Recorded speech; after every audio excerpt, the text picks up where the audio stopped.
বাংলাদেশের রাজধানী ঢাকার অত্যন্ত ব্যস্ত ও গুরুত্বপূর্ণ একটি স্থান, যেটি কয়েকটি সড়ককে সংযুক্ত করেছে। ফার্সি শব্দ গুলিস্তানের অর্থ ফুলের বাগান।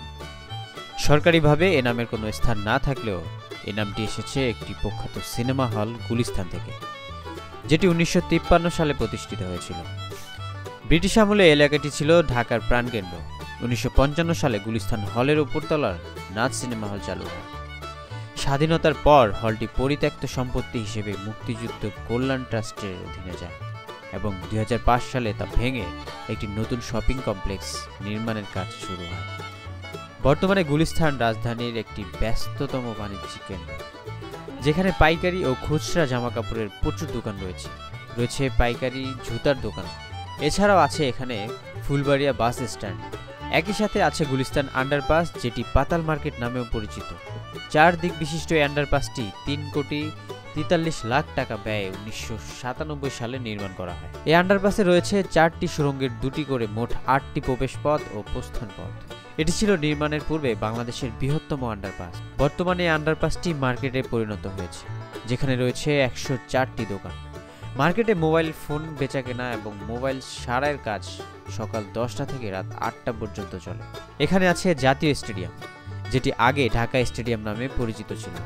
1998 সালে বাংলাদেশ তৎকালীন সরকার স্টেডিয়ামটির নাম পরিবর্তন করে বঙ্গবন্ধু জাতীয় স্টেডিয়াম নামকরণ করে।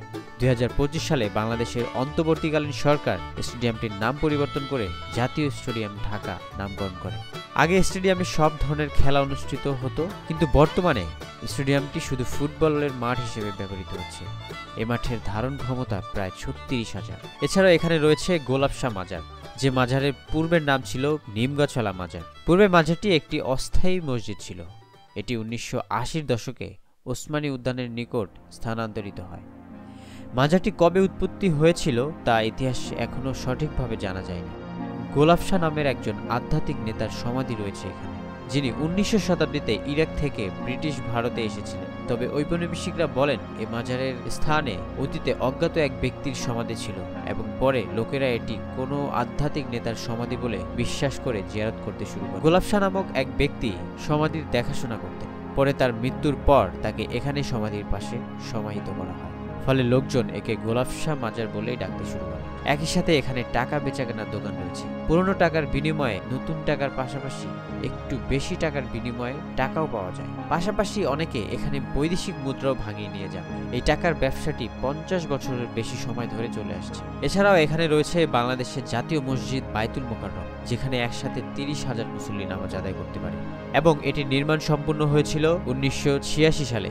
এর স্থাপত্য শৈলী অত্যন্ত দৃষ্টিনন্দন। তৎকালীন পাকিস্তানের বিশিষ্ট শিল্পপতি লতিফ ভাওয়ানি ও তার ভাতিজা ইয়াহিয়া ভাওয়ানির উদ্যোগে এই মসজিদের নির্মাণ শুরু হয়েছিল। এই মসজিদটির ধারণ ক্ষমতার দিক দিয়ে এটি বিশ্বের 10ম বৃহত্তম মসজিদ। এটি গুলিস্তান 0 পয়েন্ট, যা বর্তমানে নূর হোসেন চত্বর নামে পরিচিত, ঢাকার একটি গুরুত্বপূর্ণ কেন্দ্রবিন্দু। এটি বাংলাদেশের কিলোমিটার 0। এখান থেকে দেশের বিভিন্ন স্থানের দূরত্ব মাপা হয়।